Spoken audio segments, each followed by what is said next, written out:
What's going on, beautiful spirits? This is Myron Magnus and another segment of Boxing Logics United. I'm going to take an alley-oop from Bruce Fuckin Vane, because in the video a couple of days ago he made a statement saying that since Anthony Joshua has lost his belts, the boxing world, should I say on the social media level, has slowed down tremendously. And I would like to say, brother, you're right. You're right. Anthony Joshua's loss to Andy Ruiz, or defeat to Andy Ruiz on June 1st, put the boxing world in limbo. I mean, they're on the edge of their seats right now, particularly, in my opinion, the PBC. Everybody's been making many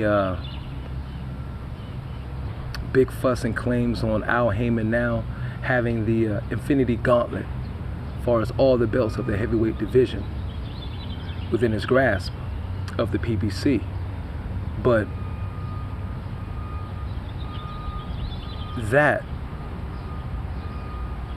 can be a bad thing as well as a good thing. Because you got to ask yourself, how much truly is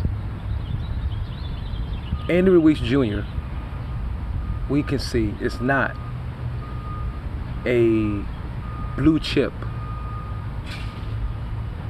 personality that is an endorsement's dream. He's not a blue chip, the type of person, in my opinion, that's a blue chip person for endorsers.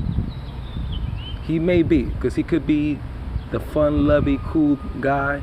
He probably can do that. I mean, Andy Ruiz, that is. Deontay Wilder is not a endorser's dream, a blue chip endorser's dream. Neither one of those guys pretty much isn't. Anthony Joshua was that because he looked the role, he looked the part. His chiseled physique, his great smile, things like that. And why has the PBC in limbo? Because if Anthony Joshua don't get his belts back, then the overall money that they could generate and produce from fights with him with the belts, I believe it's less than they could produce in fights with him, with, say, Deontay Wilder and Andy Ruiz, or Tyson Fury. They're far less. Joshua is the cash cow. Okay? So I believe the PBC is in limbo. The whole boxing world is in limbo.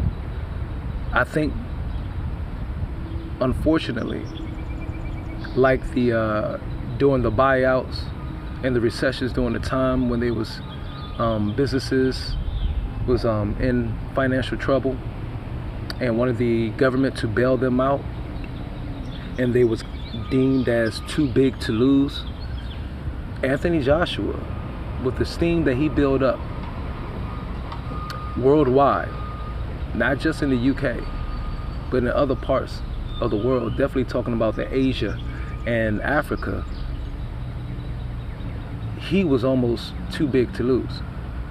And many people are saying they hope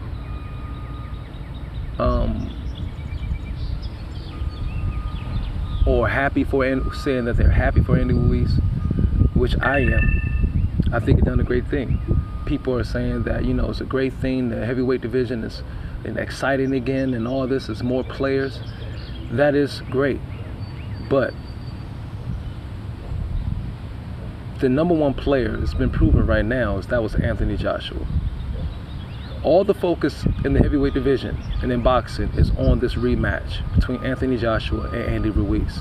Now, the two that stand alone to be the most popular heavyweights in the world. One overnight, one build up his resume over the last 5 years. these two right now has dwarfed anything that Tyson Fury or Deontay Wilder could do. Because that Rocky type win, that David and Goliath match that happened on June 1st, made the boxing world just stand still. Completely stand still.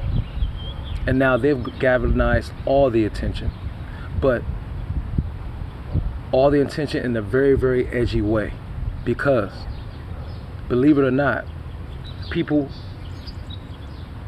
aren't happy. Business. And whether you was in business relationship with Anthony Joshua or not, you still affected off of the ripple effect of what he brought to the heavyweight division. This is still benefited indirectly off his popularity. And Ruiz, again, is in a similar situation with Tyson Fury, where he doesn't quite look the part. He could look the part of a good snuggly guy, cute guy, and but then he would become a gimmick. Anthony Joshua was looking the part of the physique, the stature of, like, this motherfucker will bust your ass. Yet, he's a pretty boy.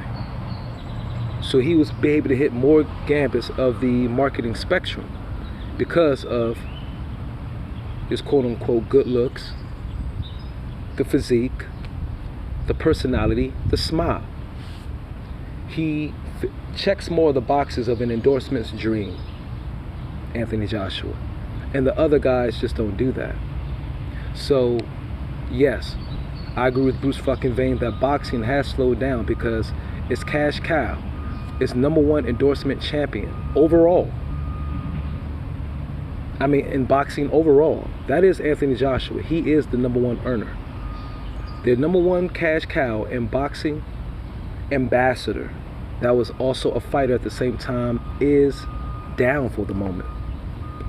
And so the industry has felt the effects of that.